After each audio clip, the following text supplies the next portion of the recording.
किसी भी तरीके से दिल्ली को बाढ़ में, दिल्ली में जो बाढ़ का संकट है ये भारतीय जनता पार्टी और केंद्र सरकार के द्वारा प्रायोजित संकट है। मेरे चैनल पर आपका स्वागत है। क्या आप मेरी वीडियो लाइक और चैनल सब्सक्राइब करेंगे? मैं इंतजार कर रही हूं। कि दिल्ली की जो बाढ़ है, दिल्ली में जो बाढ़ का संकट है ये भारतीय जनता पार्टी और केंद्र सरकार के द्वारा प्रायोजित संकट है। ये प्राकृतिक आपदा नहीं है, ये दिल्ली के लिए प्रायोजित आपदा है।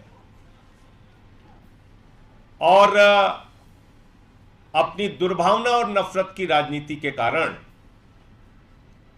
प्रधानमंत्री नरेंद्र मोदी जी हो या उनकी सरकार हो या उनकी पार्टी हो, उसका एक ही मकसद रहता है, दिल्ली के लोगों को परेशान करो, उनको सजा दो, अरविंद केजरीवाल को किसी भी तरीके से बदनाम करो।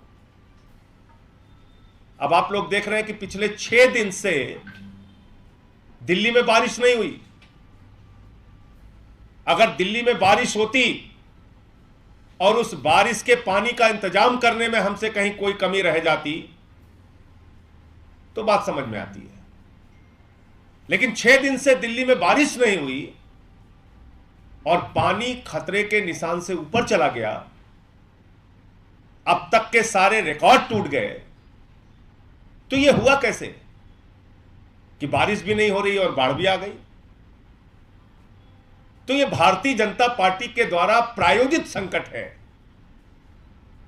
9 तारीख के बाद से लेकर 13 तारीख तक ईस्टर्न और वेस्टर्न कैनाल में पानी नहीं छोड़ा गया।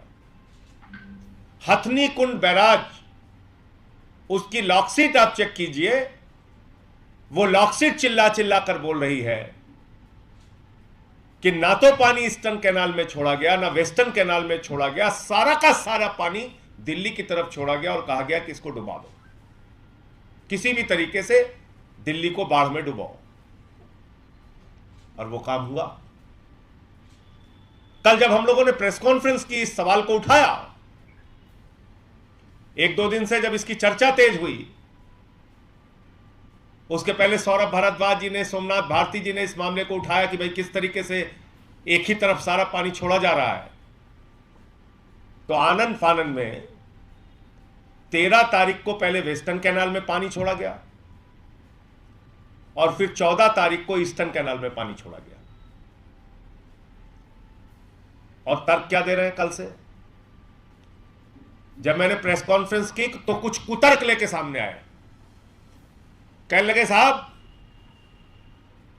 जो नदियां होती हैं वहां पानी छोड़ा जाता है, केनाल में तो सिर्फ सिंचाई का पानी छोड़ा जाता है, नहरें तो कमजोर होती हैं, उसमें पानी कैसे छोड़ा जा सकता है? तो मैंने कहा भाई अगर ये, और सेंट्रल वाटर कमीशन की रिपोर्ट है,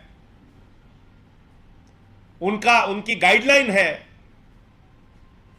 उसके आधार पर ही हम पानी छोड़ते हैं। ये तमाम तर्क कल से दिए जा रहे हैं और कहा जा रहा है ये कैसी बात संजय सिंह जी कर रहे हैं, कैसी बात आम आदमी पार्टी वाले कर रहे हैं। अगर भाजपाइयों की बात सच है तो मैं आज उनसे पूछना चाहता हूं कि अगर नहरें कमजोर थीं, अगर पानी तुम नहीं छोड़ सकते थे, तो आम आदमी पार्टी के ये मुद्दा उठाने के बाद 13 तारीख को नहर मजबूत हो गई, 14 तारीख को ईस्टर्न कैनाल मजबूत हो गया और 13 तारीख को वेस्टर्न कैनाल मजबूत हो गया। जब हम लोगों ने यह मुद्दा बनाया तब उन्हीं नहरों में आप पानी छोड़ रहे हैं। तब सेंट्रल वाटर कमीशन की गाइडलाइन आपको याद नहीं आ रही? तो क्या सेंट्रल वाटर कमीशन और मोदी सरकार ने कहा है कि सारी की सारी बाढ़, सारा का सारा पानी, सारी की सारी मुसीबत दिल्ली वालों पर छोड़ दो? यह गाइडलाइन है क्या? इसका मतलब तो बीजेपी स्वीकार कर रही है, मोदी सरकार स्वीकार कर रही है खुद से कि हमको एक ही गाइडलाइन मिली थी कि दिल्ली को डुबा दो।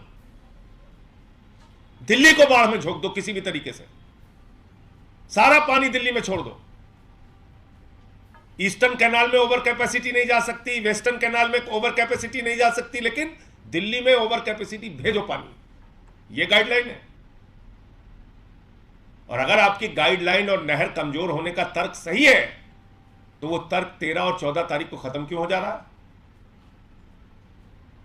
अब मैं आपको दिखाता हूं कि जो कैनाल सूखी हुई थी, जिसमें पानी नहीं जा रहा था, उसमें कैसे आम आदमी पार्टी के द्वारा मुद्दा उठाए जाने के बाद पानी छोड़ा गया। यह केंद्र सरकार की गहरी साजिश है दिल्ली वालों को मुसीबत में डालने की। मैं फिर से दोहरा रहा हूं, मोदी जी, आपने 5 राज्यों को अनाज छोड़ के फ्रांस जाना जरूरी समझा और अपने नेताओं को, अपनी पार्टी को कह दिया एक ही काम करना, दिल्ली को बर्बाद करने में जो भूमिका निभा सकते हो निभाओ।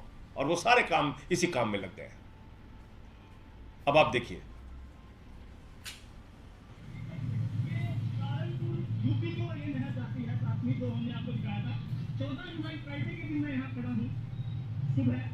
अब आप देखिए 14 जुलाई को आप देखिए कि पानी नहीं है बिल्कुल। तो वो कह रहे थे अमूमन इस नहर में पानी चलता है, तो पता नहीं 2-3 फ्लड की वजह से सारा पानी दिल्ली की तरफ डाइवर्ट किया गया है, कोई भी पानी यूपी की साइड नहीं छोड़ा गया। अब ये देखिए कल से पानी छोड़ दिया गया।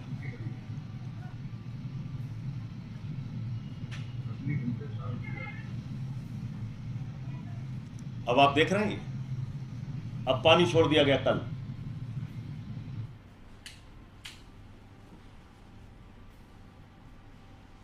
तो मैं मोदी जी से और भारतीय जनता पार्टी के लोगों से कहना चाहता हूं कि इस आपराधिक कृत्य के लिए जो लोग जिम्मेदार हैं उनके खिलाफ एफआईआर होनी चाहिए। दिल्ली को मुसीबत में डालने के लिए जो लोग जिम्मेदार हैं उनके खिलाफ एफआईआर और मुकदमा होना चाहिए। बीजेपी के जो सांसद दिल्ली के अंदर और बीजेपी के जो नेता दिल्ली का मजाक उड़ा रहे हैं, मुसीबत में मजाक उड़ा रहे हैं, सेवा में हाथ बढ़ाने के बजाय गर्दन दबाने पे जुटे हुए हैं, सरकार का गर्दन कैसे दबाना है उस काम में जुटे हुए हैं। मैं उन सब से पूछना चाहता हूं, क्या आपको दिल्ली के लोगों ने वोट नहीं दिया? क्या आपको सांसद नहीं बनाया दिल्ली के लोगों ने? किस बात की सजा दे रहे हो आप दिल्ली के लोगों को? आपकी जिम्मेदारी नहीं थी कि आप पूछते?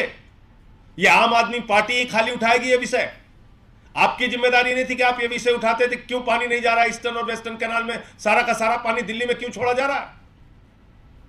इसीलिए मैं कह रहा हूं ये गहरा षड्यंत्र और साजिश है। ये बाढ़ प्राकृतिक नहीं है, प्रायोजित है। आपका कोई प्रश्न आप पूछ सकते हैं।